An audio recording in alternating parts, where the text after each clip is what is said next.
रक्षा सूत्र चैनल पर सभी भक्तों का स्वागत है। बाबा जी के भक्तों को राम राम। वर्ष 1959 में मैं सुल्तानपुर गया था ऑडिट कार से। वहाँ दफ्तर वालों ने कुछ दूर जंगल में आसन जमाई एक मौनी साधु की बड़ी तारीफ की। उत्सुकतावश मैं भी उनके दर्शनों को गया। उनकी रहनी सहनी और आचरण देख प्रभावित भी हुआ। त्यागराज लौट आया, फिर महाराज जी पधारे, परंतु दादा के घर जाकर उनके समक्ष नतमस्तक हुआ। कुछ देर बाद याद आई तो महाराज जी से उन मौनी बाबा के बारे में प्रशंसात्मक शब्दों में कहने लगा।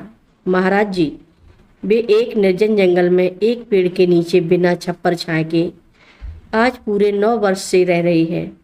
जाड़ा गर्मी बरसात रात भर मौन रहते हैं। बड़े बड़े समृद्ध धनी उनके दर्शनों को आते हैं, पर वे किसी का भी कुछ ग्रहण नहीं कर सकते। साल में केवल एक धोती से गुजारा करते हैं, उसी को खुद सिलकर भी पहनते हैं। केवल एक बार प्रसाद पाते हैं दिन भर में। यह धोती और प्रसाद भी केवल अपने घर वालों द्वारा लाया गया ही स्वीकार करते हैं और अन्य जाति वर्ण का कुछ नहीं खाते।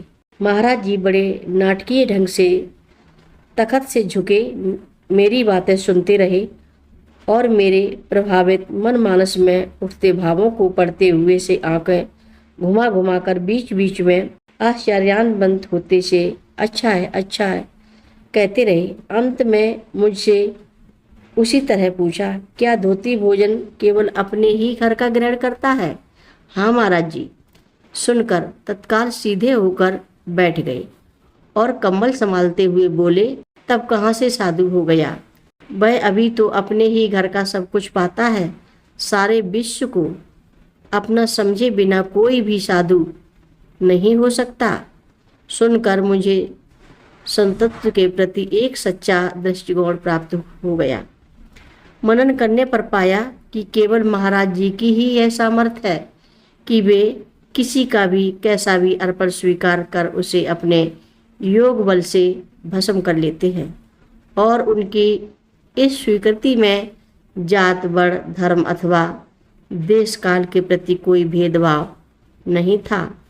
महाराज जी कहते भी तो थे कि सारा विश्व मेरा है और मैं सारा विश्व का हूँ।